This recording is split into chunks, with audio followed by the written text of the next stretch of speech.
स्वामी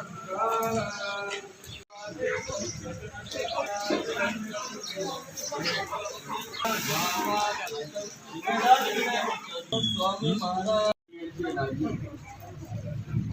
भगवत स्वरूपाचे असलेले श्री ज्ञानेश्वर माऊली यांनी भगवान व्यासांनी जे लिहिलेले जे भगवद्गीता या गीतेवर केलेली ही टीका म्हणजे ज्ञानेश्वर. आता या ठिकाणी ज्या वेळेस युद्धाचा प्रसंग होता, कौरव आणि पांडव यांचं युद्ध ज्यावेळेस चालू झालं त्यावेळेस हा घडलेला प्रसंग. ज्यावेळेस अर्जुनाला मोह झाला, हे सर्व माझे माझे माझे माझे सगळे, हे आत्ता माझे, हे माझे, ते माझे, असं सगळं मोह झाला. त्यानंतर भगवंतांनी अर्जुनाला ते सांगितलेलं ज्ञान ते भगवान व्यासांनी श्लोक रूपानं 700 श्लोकामध्ये ते समर्पित आणि त्याच्यावरच ज्ञानेश्वर माऊलींनी 9000 ओव्या, अशा काय 9000 काय कमी आहे एवढ्या अशा या ओव्या ज्ञानेश्वर माऊलींनी काढल्या. आता या ठिकाणी प्रस्तुत विषय म्हणजे ज्ञानेश्वरी हा जो ग्रंथाची पूर्वपीठिका म्हणजे परंपरेनं आलेली कशी आहे. ज्यावेळेस फार म्हणजे युद्ध होते काय नव्हते काय माहिती नाही, कारण आपण तर आजकाल आता फक्त असंच महात्म्याच्या संतांच्या तोंडून ऐकलेलं आहे ते आपण सांगायचं. तर त्यावेळेस काय झालं, नर आणि नारायण लहान बालकं होते. तो लहान बालकं तर ते काय करायचे, दररोज कुठं तर एखाद्या आडबाजूला जायची, दोघं तर आडबाजूला जायची, तर कुणीच येणार नाही. अशा परिस्थितीमध्ये तिथं जायचं, कुठंतरी एखादा मातीचा ढिगारा करायचा, त्याचं शिवलिंग तयार करायचं आणि त्याच्यावर काढी तसं कागद हे घ्यायचं आणि बेल म्हणून वरी व्हायचं, ओम नमः शिवाय, ओम नमः शिवाय, ओम नमः शिवाय असं व्हायचं. असं करता करता राजाला कोण पडलं वडिलाला, यार हे काय म्हणलं तू पोरं असं करून तुम्ही काय तर उद्योगाला लावावं लागतं. त्या पोराने ऐकले म्हणजे कसं का उठून कशाचं काय म्हणजे तो दोघं रात्री भयान मध्यरात्री उठली की लगेच रस्ता धरला.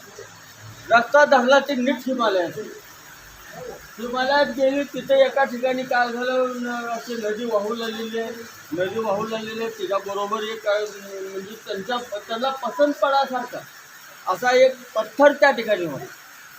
त्याने पसंत केला ते म्हणजे बरं म्हणले हे आपल्याला. मग त्यांनी काय करायचे, दररोज त्याच्यानंतर पाणी घ्यायचे, दररोज वाहायचे, जवळजवळ झाडं झुडपं त्या ठिकाणी राहिलेले त्याचे फुलं पानं फळं काय करायचे आणून वाहायचे आणि ओम नमः शिवाय, ओम नमः शिवाय असा जप करता करायचे. मग असं करता करता तरुण झाले, ते बालपणातले तरुण झाले. मग त्यावेळेस इंद्राला भीती वाटली. आता हे असंही करते, शंभू महादेवाला प्रसन्न करते आणि मग काय ही मागते इंद्रपद मागते. मग मला जावं लागतं खाली. मग काय करावं, यांची तपश्चर्या भंग करूया म्हणून त्याने काय केलं, रंभेला पाठवलं. म्हणले जा आणि यांची तपश्चर्या भंग कर. तारुण्यावस्थेमध्ये आली, त्याला वाटलं हे लगेच वश होते, पण घडलं उलटच. त्यामध्ये नारायणाने काय केला, जांगेतला एक केस उपटला आणि त्या हातावर ठेवला. ती झाली अप्सरा, तिचं नाव उर्वशी. तिने लगेच रंभेला आव्हान दिलं आणि तिने रंभेला हरवलं आणि इंद्र तिच्या प्रेमात पडला. नारायण म्हणजे जागी होते, अरे हे असला ऐश्वर्य आमच्या अंगाच्या केसागणीचा आहे आणि तू काय आम्हाला ह्याच्यामध्ये भुलवतो, जा घेऊन तुला आणि पाहिजे का सांगा, अजून 10-20 तुला करून देतो. इंद्र खजील झाला, पाया पडला, निघून गेला. मग करता करता असे अनंत वर्ष लोटले, अनेक वर्ष लोटले. मग त्यावेळेस स्वतः पार्वतीनं म्हणली, भगवंता तुम्हाला काय दया द्या का आहे का नाही, किती निष्ठुर आहात. त्यावेळेस भगवंताने म्हणले, पार्वती उठं मला काय निष्ठुर बनून दोष देते, कारण जग मला दयाळू म्हणतात, कारण त्रिलोकाचा अनंत कोटी ब्रह्मांडाचा मी प्रतिपालक आहे असं म्हणतात तर जग, आणि तो म्हणजे मला निष्ठुर म्हणते. किती अन्याय आहे तिचा. बघा म्हणजे तुम्ही ही किती लहान बालकी आजपर्यंत तुमची तपश्चर्या करतात, तरी बी नंतर तुम्ही त्याला प्रसन्न होत नाही म्हणून निष्ठुरपणा नाही का देवा? त्यावेळेस भगवंताने म्हणले असं करू म्हणजे तुला निष्ठुरपणा वाटते का? म्हणजे ठीक आहे म्हणजे चल आपण दोघं बी देऊ. स्वतः शंकर भगवान आणि पार्वती माता आली तिथं. त्यावेळेस ते तल्लीन महाराजच्या नामस्मरणामध्ये ओम नमः शिवाय, ओम नमः शिवाय, ओम नमः शिवाय हा सारखाच जप चालू होता महाराज. मग त्यावेळेस त्यांनी जागी केलं त्या बालकावाला, म्हणजे बालक अवस्थेमधले म्हणून बालक बनायचं आपल्याला. त्याला जागी केले, उठा बाळा तू उठा. त्यावेळेस बघितले, भगवंताला बघितले, भगवंताला बघितला बरोबर थोडे सद्गतीत झाले. साक्षात भगवंत समोर, माता समोर लगेच पायावर पडले, पण धन्य धन्य झालो आम्ही. अश्रूंनी त्यांचा अभिषेक केला आणि धन्य धन्य असं म्हणू लागले. त्यावेळेस भगवंताने त्यांना उचललं आणि छातीला लावून विचारलं, बाळांनो तुम्हाला काय पाहिजे? आम्हाला सगळं काय कमी आहे आम्हाला म्हणून. राहायला पृथ्वीला, प्यायला जल आहे, हवे ऊर्जा राहावी म्हणून उष्णता आहे, श्वास राहावा म्हणून वायू आहे आणि संचार करता यावं म्हणून आकाश आहे. कशाची कमतरता नाही, काहीच कमतरता नाही. आणि काय मग ही केला कशाला? ही का करू लागलो तुम्ही? म्हणजे आम्हाला कुठं माहिती नाही. ही कशासाठी करू लागलो हे आम्हाला कुठं माहिती आहे म्हणजे. मग लहानपणचा खेळाचा छंद म्हणून चालू आहे म्हणजे ही अजून चालू आहे म्हणजे. आता लहानपणी खेळाचा छंद आहे. लहान मुलं काय मिळवलं मी करतात? त्या बँकेचे 10 लाख रुपये मिळतील म्हणून लहान मुलं खेळ खेळतात का अमुक एखादी वस्तू मिळावं म्हणून खेळतात का? नाही, उगा खेळ म्हणून, छंद म्हणून आमचं हे चालू आहे. आपण होय केला पण काहीतरी मागा. काय कमी आहे म्हणून मागावं आम्ही? होय मागा, बरोबर आहे हे तुमचं, आम्हाला त्याच्याबद्दलचं मत नाही, पण काय कमी आहे म्हणून मागावं? आम्ही परिपूर्ण आहोत. मग म्हणले पार्वतीला म्हणजे बघ म्हणले आता तूच दे म्हणजे. त्यावेळेस पार्वती मातेने हात जोडली, भगवंता धन्य तू आणि धन्य हे तुझे भक्त. धन्य तू आणि धन्य तुझे भक्त. हे मला त्याचा पार लागणार. मग त्यावेळेस भगवंतांनी म्हणले कितीही म्हणलं तर मागायला तयार नाही. त्यावेळेस भगवंतांनी आशीर्वाद दिला. भगवंतांनी आशीर्वाद दिला. पुढे द्वापार युग येईल. द्वापार युगामध्ये महाभारत घडेल आणि त्या महाभारतामध्ये तुम्ही कृष्ण आणि अर्जुन या रूपाने तुम्ही तिथं राहताल. त्यावेळेस तुमच्या माध्यमातून एक ग्रंथ तयार होईल, तो भगवद्गीता. आणि ती भगवद्गीता कलियुगाचा अखंडपणे उद्धार करत राहील. अखंडपणाने उद्धार करत राहील तो तुमच्या माध्यमातून तयार झालेला. या ठिकाणी एक लक्षात घ्या, निष्कर्म कशाला म्हणा? त्यांनी काय अपेक्षा केली होती त्या लहान बालकांनी? काहीच अपेक्षा नाही. त्याच्यामध्ये भगवान प्रसन्न झाले. त्यांनी मागितले का काय? काहीच मागितले नाही. मग काही मागितले तर नाही, मग त्यांना द्यायचं काम भगवंताचं आहे. त्यांनी हे वरदान दिलं. असं वरदान दिलं की कलियुग, आता हे जे कलियुग आहे, त्रेतायुग सत्ययुगाचा उद्धार होईल, त्यात काय अवघड नाही. त्रेतायुगाचा उद्धार होईल, त्यात काय अवघड नाही. द्वापार युगाचा सुद्धा उद्धार होईल, त्यात काही अवघड नाही. पण खरं अवघड कुठं आहे? तर ह्या कलियुगात. या कलियुगाचा उद्धार होणं म्हणजे साधी गोष्ट नाही. आणि या कलियुगाचा उद्धार करण्याचं सामर्थ्य कुणामध्ये आहे तर या ग्रंथामध्ये. आणि त्या ग्रंथाचं पारायण या तीर्थक्षेत्र असलेल्या हे चालू आहे. जे अमृत काळासारखे महान संत या ठिकाणी होऊन गेले. संपत महाराजासारखे महान संत या भूमीवर या ठिकाणी म्हणजे वावरत आहेत. जगाला ज्ञान देत आहेत.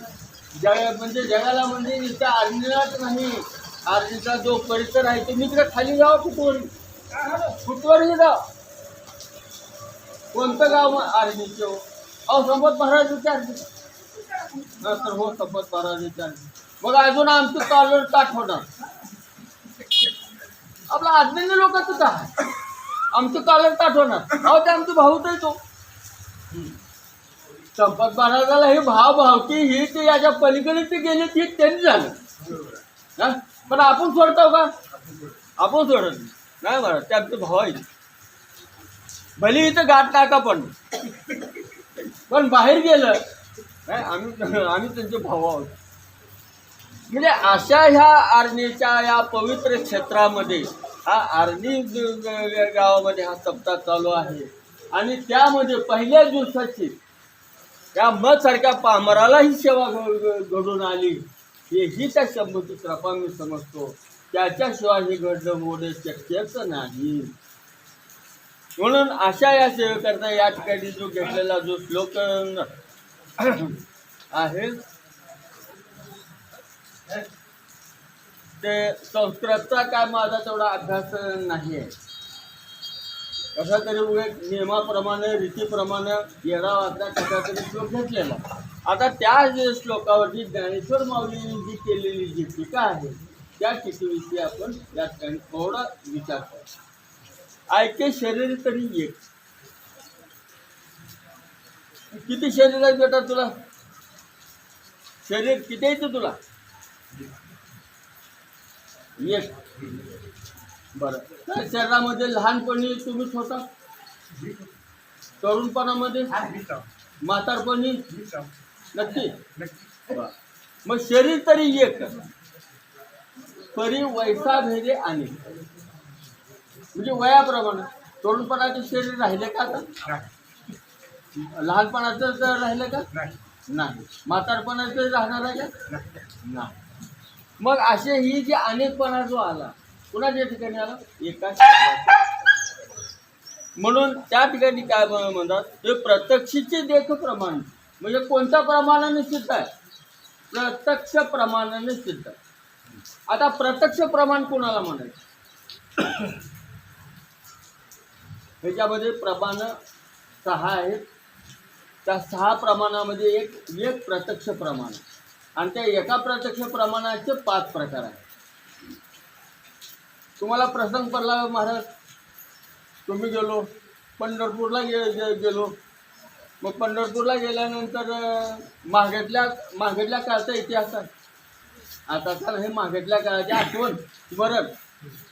त्यावेळेस एखाद्या लहान पोरानं म्हणलं तात्यासाहेब वास्कर म्हणजे आबासाहेब वास्कर तुम्ही बघितलं का? तुम्ही काय म्हणता? बघितलं खरं बघितलं? हो, मी माझ्या डोळ्यांनी बघितले. डोळ्याचं प्रत्यक्ष प्रमाण झालं का नाही? म्हणजे इंद्रियाचा आणि विषयाचा संबंध झाला तेव्हा प्रत्यक्ष प्रमाण म्हणायचं. आपण मागेतला विषय घेतला त्याच्यामुळे ते आता स्मरणामध्ये गेलं, ते हा भाग वेगळा. पण जे आपण नेत्रांना पाहतो त्याला प्रत्यक्ष प्रमाण. अहो माझ्या डोळ्यांनी पाहिलं असं काय बोलता राहू तुम्ही म्हणतो आपण. किंवा ती एखादं कीर्तन ऐकलं, मग माझ्या कानाने ऐकलं, प्रत्यक्ष प्रमाण आहे. एखादा आंधळं म्हणतो बघा, असं तापतून बघतो. हां बघितलं, मऊ आहे मऊ. कशावरून मऊ? अरे तापतून बघितलं. कशाच्या वर? चमडीच्या वर. आज भाजीला छान घालतो. कशावरून? अरे स्वतः जिभेनं टाकलं ना त्याला. प्रत्यक्ष आणि पुन्हा वास आला. वास सुद्धा प्रत्यक्ष नाकाला वास आला म्हणजे संबंध झाला का? इंद्रियाचा आणि विषयाचा संबंध झाला, म्हणून हे प्रत्यक्ष प्रमाण. आता या ठिकाणी ऐके शरीर तरी एक, वैसा भेदे अनेक. हे शरीर एकच आहे. आता या शरीरामध्ये असलेला जो भाग, आता हे का सांगितलं? हा म्हणजे श्लोकाची प्रवृत्ती का झाली? आता आपण विचार जर केला तर महाभारतामध्ये कौरव पांडवाचं युद्ध चालू झालं. युद्ध चालू झाल्यानंतर सगळे रथे महारथी सगळे जमले, सगळे झाले. आता गणगडाट सगळा युद्धाचा चालू व्हायचा. त्यावेळेस अर्जुनाच्या मनामध्ये मोह आला की त्यातला. अरे म्हणला का तर आता कुणावर बाण सोडू मी? ते भीष्माचार्य ज्यांनी मला अंगात खांद्यावर खेळवलं त्याच्यावर बाण सोडू? हे द्रोणाचार्य ज्यांनी मला ही विद्या त्यांनी शिकवली त्यांच्यावर बाण सोडायचा? ते कृपाचार्य गुरु महाराज कोणानंतर हे दुर्योधन हे ते येडेपणानं उभे इथं आले, पण खरे बघितले तर ते भाऊ आहे ते सत्य भाऊबंध असले सगळे या नात्या गोत्यामध्ये कुणाला मारावं ह्याच्यामध्ये. म्हणजे त्या ठिकाणी अर्जुनाला काय मोह झाला, म्हणजे एक अज्ञान त्याच्यामध्ये मनामध्ये अंतर्गत. कोणतं? हे मी मारणारा आणि हे मरणारे अशा प्रकारचा अभिमान अज्ञानाच्या योगाने त्याच्यामध्ये प्रवेश. मग त्याचा प्रवेश केल्यानंतर तो बसत बोलू लागला, भगवंताला सुद्धा बोलू लागला. मग बोलत असता भगवंताने विचार केला, म्हणजे आता ह्याला काय झाले. आता ते भगवंताने बघा सगळ्याच्या मनातलं जाणणार, याला मुख्य का त्याला उपाय काय करावा, तर याला उपाय एकच आहे. काय आहे? आखरीचं ज्ञान सांगावं लागतं. आखरीचं ज्ञान म्हणजे कोणतं? ब्रह्मज्ञानाचा उपदेश करावा लागतो. आता ब्रह्मज्ञानाचा उपदेश करायचा म्हणलं तर हे ब्रह्मज्ञानाचा साधायचं वाघिणीचं दूध आहे. हा, एक जण आपल्यासारखा गेला आणि काय घेऊन गेला, तांब्या ताट वगैरे घेऊन गेला ना वाघिणीचं दूध. वरून वाघिणीचं दूध घेतलं ते भांड्यात भोग पडतं, खाली मातीत मिसळून जात आहे. घ्यायचं कसं, टिकणार कसं ते तर पाहिजे ना. मग आता हे दूध टिका करता मग काय पाहिजे? अभ्यास पाहिजे. म्हणून त्या ठिकाणी आता ही झाली आपली ग्रंथाची पूर्वपीठिका. आपण आता हे ज्ञान प्राप्त करून घेण्याकरता काय प्राप्त करून घ्यावं लागेल? आता ते आहे ते कौरव पांडवाचं युद्ध, हे कौरव दुःशासन हे जे वगैरे आहेत ना, हेच आपल्यामधले काम क्रोध मद मत्सर ही शत्रू आहेत. आणि याच्यामध्ये या सर्वाचा नाश करणारा जो आहे हा अर्जुन आहे. आणि त्या अर्जुनाला मोह झाला की सगळं मी याच्यामध्ये वागलो, या विषयामध्ये मी वावरलो, ह्या सगळ्याला तर मी सोडू का, असा मोह झाला. म्हणून भगवंतांनी त्याला हे ज्ञान सांगितलं. आता आपण थोडं शास्त्रीय याच्यामध्ये विचार करू. हे ज्ञान प्राप्त करून घेण्याकरता काय पाहिजे? पहिल्या सुरू जर पाहिजे असेल तर निष्काम कर्म. निष्काम कर्म जे नरनारायणांनी केले ते निष्काम कर्म.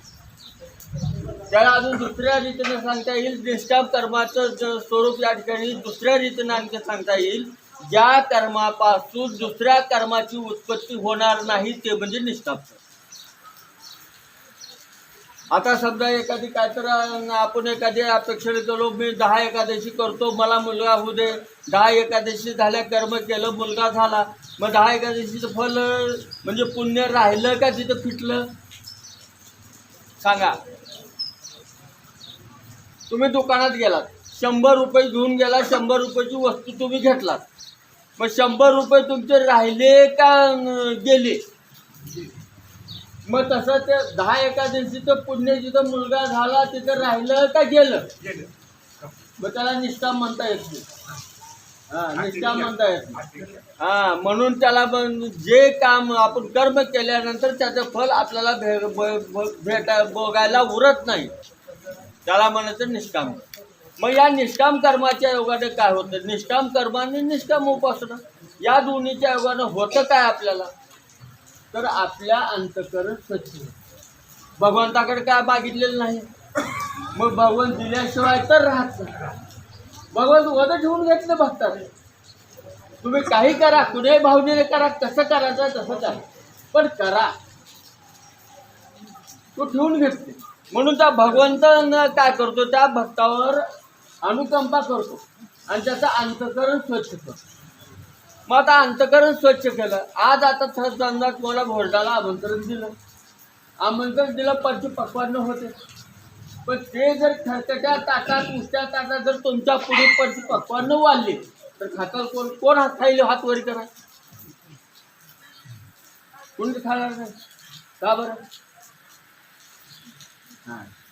तसं ज्ञान या काम क्रोधाधिकाच्या उष्ट्या खरकट्या ताटात रुजल का? रुजणार नाही. म्हणून त्याच्याकरता आधी भगवंताची कृपा, अंतःकरण शुद्ध, आणि अंतःकरण शुद्ध झाल्यानंतर मग त्या ठिकाणी काय होतो? अनुबंध चतुष्टयाची प्रवृत्ती होते. म्हणजे विवेक, वैराग्य, षटसंपत्ती आणि मुमुक्षुता. मग त्या ठिकाणी विचार येतो. काय विचार येतो? ही सगळं जग म्हणजे आपण जग म्हणजे आपण म्हणजे जग. आपल्याला सोडून जग वेगळं नाही, जगाला सोडून आपण वेगळं नाही. मग हे आपण जन्मलो. जन्मलो म्हणजे काय, कुठून आलो? स्वतःला प्रश्न करा बस, मी कुठून आलो? इथे सत्यात नाही बरं. जन्माला मी कुठून आलो? ज्यावेळेस जन्म न झाला नव्हता त्यावेळेस मी कुठं होतो, आणि तिथून मातेच्या उदरातून जन्म झाला त्यावेळेस मी कुठून आलो? साधा प्रश्न. कुणी विचार केला काय आता? कुणीच नाही. मी कुठून आलो?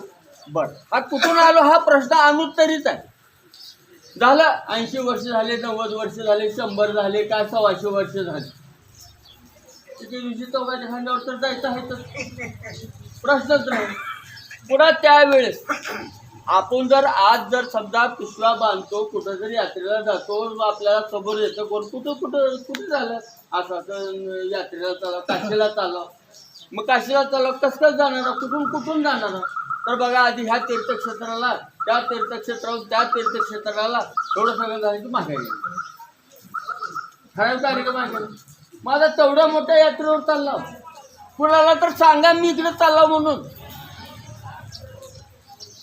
सांगितलं का आजपर्यंत कोणी? का कुणाला याचं उत्तर मिळाले का कुठं जायचं आहे? कुणालाही उत्तर मिळाले नाही. तरी आपला हे कार्यक्रम चालू आहे सगळं कशात? अज्ञानात. म्हणून ज्या वेळेस तो जीव म्हणजे जो साधक, जो मुमुक्षू, जो त्या मार्गामध्ये तत्परायण झालेला जो अधिकारी असतो, तो असा विचार करतो, या जगामध्ये मग हे सगळं जर खोटं आहे, येणं खोटं आहे, जाणं खोटं आहे, कुठं जातो माहीत नाही, कुठून आलो माहीत नाही, मग याचा उत्तरं शोधायची, कुठं शोधायची? मग या ठिकाणी पहिलं साधन आहे विवेक. म्हणून विचार करावा लागतो, खरं काय आहे आणि खोटं काय आहे. आपल्याला वाटतं ही देहामध्ये असलेलं सगळं संबंध हे ते सर्व खरं आहे वाटतं, काहीतरी खरं आहे. हा, गेल्या वर्षी आपण पाऊस पडणार म्हणून लढलो, ह्या वर्षी तर काय करू लागलो? बरं, चांगलं पिकलं तरी काय आपलं होणार? 4 दमड्या येणार आहेत, 4 दमड्या तिकडे निघून जाणार आहेत, आणि पुन्हा यायची परिस्थिती जशाला तसा. मग आपल्या बाजारात काय आहे?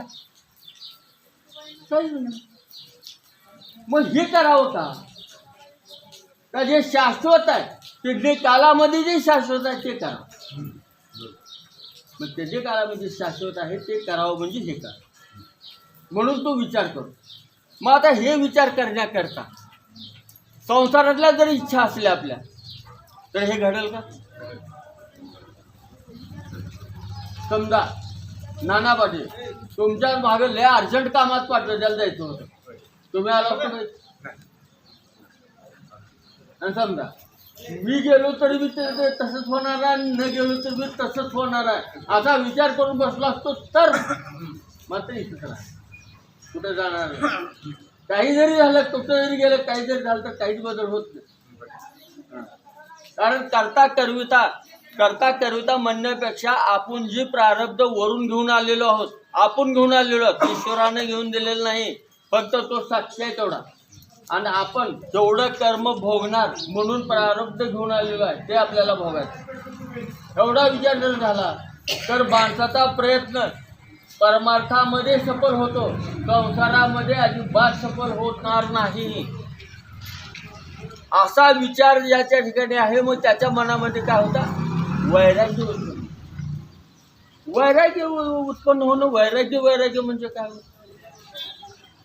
कुठेतरी भगवे कपडे घालायचे, जटा वाढवायच्या, कमंडोलू घ्यायचं, हिमालयात जायचं म्हणजे वैराग्य झाला काय? तर नाही महाराज, तसं नाही. वैराग्य म्हणजे मनातून त्या विषय भोगाविषयी इच्छाच नसणं. हे विषय दुःखकारक आहेत, हे विषय भयंकर हालापेक्षा देणारे आहेत.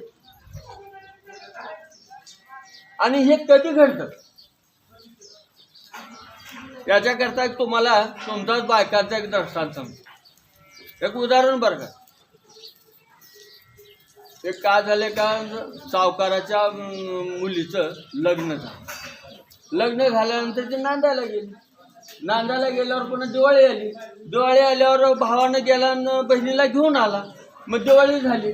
मग दिवाळी झाल्यावरली पुढली प्रक्रिया काय, जावाई येणार आणि बायकोला घेऊन जाणार. त्या नियमाप्रमाणे जावाई आले. मग पहिल्या सुरू यायचं म्हणल्यावर 10-12 दोस्त, मोठ्याचं म्हणल्यावर काय हो, 10-12 दोस्त हे ते घेतला. गाडी 2 गाड्या निघायला लगेच आले. सासरवाडीत गाडी उभा केली.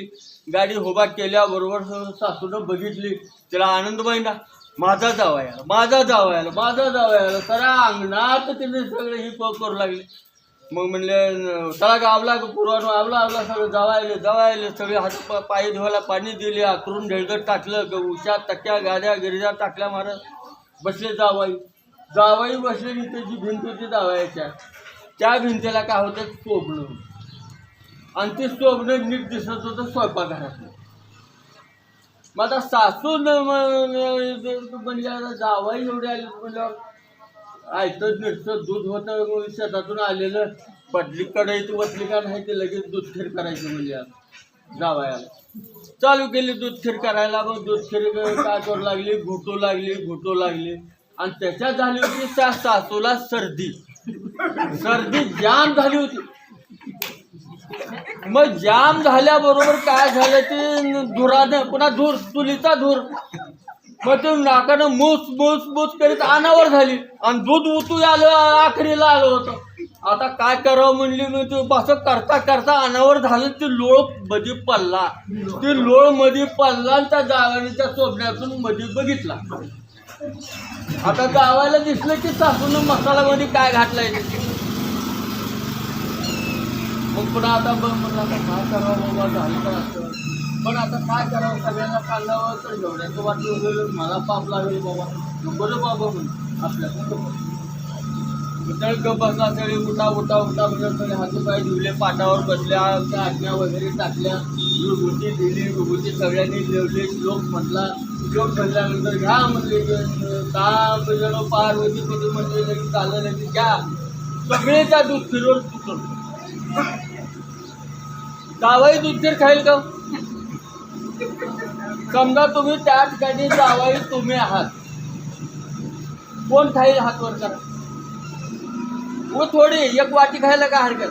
पण तेवढ्या कढई एवढं पडलेलं कुठं मिसळलं गेलं असेल ना ते, सगळ्या ह्याच्यात मिसळलं गेले. बरं जरी सगळ्या ह्याच्यात मिसळलं तर अंश किती येणार आहे? कुठं हरकत आहे खायला? आता का बरं खाणार नाही एवढं सांगा मला. एवढ्यापैकी कुणीही सांगा मला, एक का बरं खाणार नाही? मला ऐकू ना.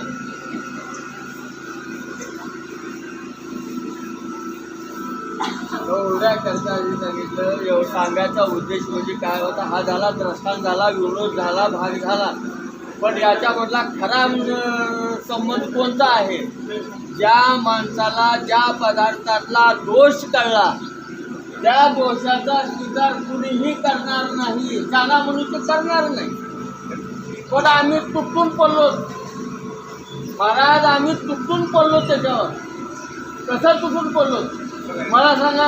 याच्यामध्ये या जंगलामध्ये एवढा 14 चौकड्याचा राजा रावण, एका स्तंभाची इच्छा करता पार धुळीला मिळाला. लंकेचा राजा पार बरबाद झाला. एवढा दुर्योधन एका स्त्रीचा अपमान केला म्हणून पार धुळीला मिळाला. किती उदाहरणं सांगायचं आपल्याला माहित नाही. कुणाला माहित नाही ते उदाहरणं, हे कुणाला माहिती नाही. सगळ्याला माहित आहे. कुणी करायचं सोडलंय माहिती आहे महाराज ते. पण आम्ही सोडले का ते नाही. चुकून त्या विषयावर बोललो. बरोबर बघाईल उद्या आज ही बघू ही पुन्हा येणार आहे का? बरोबर ज्ञानवीर आहे तिथं राहणार आहे. पण ही आज मिळाली संधी पुन्हा मिळणार नाही. असं संकल्प असा विचार करतो ही जीव त्याचा हाय तिथे तो एका सुद्धा नाही. आणि अनंत काळापर्यंत हे ज्ञान आहे. ते ज्ञान जर प्राप्त झालं त्या 84 फेरा या ठिकाणी मिळवतो. म्हणून या 84 फेरा लुटून करता त्या ठिकाणी काय पाहिजे? वैराग्य पाहिजे. वैराग्य याच्याकरता पाहिजे या विषयामध्ये असलेले जे दोष आहेत ते दोष एकदा जर जीवाला जर कळले तर त्या दोषामध्ये पुन्हा त्याची प्रवृत्ती होणार नाही. म्हणून याच्याकरता या विषयामध्ये दोष फक्त हुडका, जाणून घ्या आणि त्याचा तिरस्कार करा. तिरस्कार कशाप्रमाणे करावा? तेव्हा ते कुत्र ओकून गेलं, ओकल्यावर मग कोण चमच्यानं वाटी घेऊन जातं का ते? काय ती त्याची चिळस नाही, नाक पदर तोंडाला लावून उतरून जायचं. तसं ही विषय म्हणला की त्याची चिळस यावी. हे शब्द, स्पर्श, रूप, रस आणि गंध हे जे विषय आहे ते विषय नित्य महाहानिकारक आहे. फार भयानक आहे तो. हे आपल्या पाठीमागे लागले त्याच्यापासून सावध व्हा. सावध होऊन या मार्गामध्ये पडा, त्या ज्ञानेश्वरीच्या अभ्यासामध्ये लागा. म्हणून याच्यामध्ये विवेक आणि वैराग्य आहे. पण नंतर षटसंपत्तीमध्ये 6 आहेत. प्रत्येकामध्ये त्यामध्ये म्हणजे शम, दम, उपरती, तितिक्षा, श्रद्धा, समाधान हे साधनं सर्व प्रकारचे एकाच उपदेश करतात. म्हणजे काय? आणि मोक्ष म्हणजे काय? मोक्षाची इच्छा. मोक्षाची इच्छा म्हणजे भगवत प्राप्तीची इच्छा. भगवंताला कधी बंधन आहे का? आणि ज्याला बंधन आहे तो भगवंत असेल का? कदाचित राहणार नाही. म्हणून भगवंत त्रिकी कर्माच्या आणि मायेच्या अतीत असलेला तो जगदीश्वर आहे. त्याच्या ह्याच्यामध्ये म्हणजे त्याच्या अधीन माया आहे. आपण अज्ञानाच्या अधीन आहोत. अविद्येच्या अधीन आपण आहोत. जीव अज्ञानाच्या अधीन आहे, पण भगवंत अज्ञानाच्या अधीन नाही. म्हणून त्याची जी निरपेक्ष स्वरूप असलेलं, जे सच्चित आनंद स्वरूपाचा असलेला जो परमात्मा, त्या परमात्म्याच्या प्राप्तीसाठी आपला हा अखंड प्रवास त्या ठिकाणी लागतो.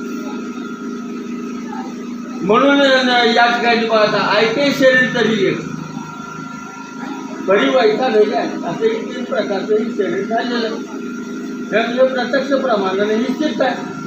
पुन्हा दुसऱ्या ह्याच्यात म्हणतात एक कौमारत्व दिशे, मग तारुण्याचे भ्रशे, परी देहाचे हान नाशे एक ठिकाण. आता बघा, बालपण केलं, बालपण नाश पावलं का नाही? मग देह नाश पावला का? देह नाश पावला का? बालपण नाश पावलं म्हणून देह नाश पावला नाही. तरुणपण आलं, तरुणपण नाश पावलं म्हणून देह नाश पावला नाही. म्हातारपण केलं, जास्त म्हणजे कुठल्या अवस्था आली तरी देह. या याच्यामध्ये एक तशी अवस्था ही उदाहरण नाही बरं. एक दृष्टांत दिला माऊलींनी.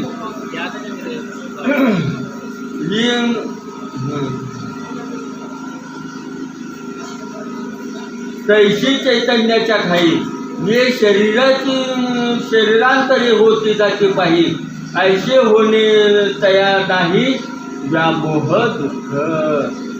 पण तसं हे जे चैतन्य आहे, आपल्या आत असलेलं जे सच्चित आनंद स्वरूप असलेला जो परमात्मा आहे, ते परमात्म्याचं आपलं स्वरूप आहे. पण आपण मूर्खपणामुळं, अज्ञानामुळं हा देह मी, हा देह माझा याच्यामध्ये गुंतून पडलो. आता समजा ही काय आहे? चष्मा आहे. आता या चष्म्याला तुम्ही जाणता का नाही? मी जाणतो, तुम्ही जाणतो. मग हा चष्मा म्हणजे आपण होऊ का? कारण हे आपण जाणतो म्हणून हे आपल्याकडे वेगळं आहे. आणि ही कशाचं बनलेलं आहे?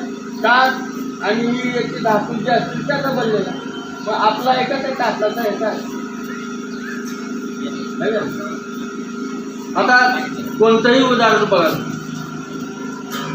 आता आपण म्हणतो एखाद्या मनुष्य काय करतो, एखादी फॅक्टरी तयार करतो, म्हणतो ही फॅक्टरी माझी आहे. बरं फॅक्टरी माझ्या बोलल्यानंतर त्याच्यामध्ये कागद त्याच्यात 10 पिढ्याची फॅक्टरी वापरलेली आहे. पहिलं कुणीतरी तयार केलेली आहे. मी म्हणतो फॅक्टरी मी माझी. आता माझं म्हणावं का पूर्वी कुणी केलेलं आहे. पण हा त्याच्यामध्ये मधी येतो, मधी तेवढा त्याचा वापर करतो आणि जातो निघून. पुन्हा दुसराच अधिकारी तिथे येतो, 4था येतो, 5वा येतो, 10वा येतो. आज आपल्या जमिनीवर किती पिढ्यापासून आलेला, किती सातबाराची नावं बदलली त्याच्यावर सांगा तुम्ही. तरी आज आपण त्याला मी माझं म्हणायची तयारीच आहे. माझ्या कशाची माझी ही पृथ्वी आहे, पृथ्वी तुझी असती त्याला. आणि ही पृथ्वीची जमीन त्याला सुद्धा तो माझं म्हणायचं थोडं नव्हे घरात पाळलेलं कुत्रा. बाहेर जर तुम्ही जर कुणाचा कुत्र म्हणल्यावर काय म्हणतात म्हणताय ना माझं अरे कुत्र माझं कुणाच्या पाठीवर सांगा, कुणाच्या पाठीवर झालंय, कुणाच्या पाठीवर. जसं पोरगं माझं, पोरगी माझी, सगळे लेकरं बाळ माझे, बायको माझी, आई माझी, बाप माझा, सगळं माझं, कुत्र बी माझं. तसं ते कुणाच्या पाठीवर विचार म्हणता येतं का. एवढा जीव अज्ञानामध्ये मुरलेला आहे. त्या कुत्रीच्या सुद्धा पिल्ल्याला सोडत ह्यानं माझेपणामध्ये बांधून घेतलंय. मग या जीवाचा अहंता आणि ममता कुठपर्यंत वाढलेली महाराज. कसं हो आपलं, कुठं जावं आपण, काय करावं, मार्ग काय आहे. अहो काय बाजू तोंडात बसलंय, त्याचं तोंड असं एवढा इथं आला असून तरी आपली जुवणे गेली आहे, त्याचे आपल्या डोळ्यावरली झापड निर्णय गेली आहे. म्हणजे ज्ञानेश्वर माऊली हे काय करू लागले झाले, हे देह असे 3 अवस्था आल्या म्हणून देह त्याचा एक आहे. तसे या जन्मांतरामध्ये अनेक जीव या ठिकाणी आपल्याला जन्म घ्यावा लागतो. प्रत्येक जन्मामध्ये आपल्याला शरीर वेगळं आहे, त्या शरीरामधले नातेवाईक वेगळे, माता पिता वेगळे, त्याच्यामधले सर्व व्यवहार वेगळा आहे. पण त्याच्यामध्ये असलेला आत्मा मात्र एकच आहे. पण त्या आत्म्याला आपण कधीच जाणलो नाही, त्या आत्म्याची कधी गाठ पडली नाही, त्या आत्म्याची कधी ओळख झाली नाही. आत्मा आहे हे आम्हाला माहितीही नाही. मग काय माहित आहे देहच नाशक. जरा थोडं मला ताटाला बघून बघा माहित आहे, जास्त कशाला हे करतात. असलं नाशक गिटक कुचक याला मी आणि माझं म्हणून आपण आपलं आयुष्य बर्बाद करून घेतलं. आतापर्यंत राहिले तिच्यात आणि एवढं संपलं. पुन्हा मला करायचं आणि मला इकडं जायचं आणि मला तिकडं जायचं, माझं हे काम राहिलं, माझं ते काम राहिलं, हे कुठं हुडकावं सांगा. काय अवस्था आहे या जीवाची. मग हे अशा संत महात्म्यांना काय वाटतं, हे अशा जीवाची दुर्दशा बघून कळवळा येतो. पण सांगायला गेलं तर कोण ऐकत नाही. काय करावं. एकाची गटाची पडलेली आहे असतं. मग एखाद्या माणसाला दया आली म्हणून त्या आयाला जर बाजूला काढालं तर ती आई काय करते, घुसळून मध्ये पडते त्या गटाची. पण त्या गटाच्या बाजूला निघत. तशी अवस्था आपली जाण्यामध्ये चाललेली आहे. आज हे आर्मीचं भाग्य आहे. खरंच आर्मीचं भाग्य आहे म्हणतो मी. अशा गावात 24 तास बसलेले महात्मा ज्यांचं झालेलं आहे, त्याच्या संगतीत थोडे टाइम घालवा, थोडे ज्ञान त्याच्याकडून प्राप्त करून घ्या.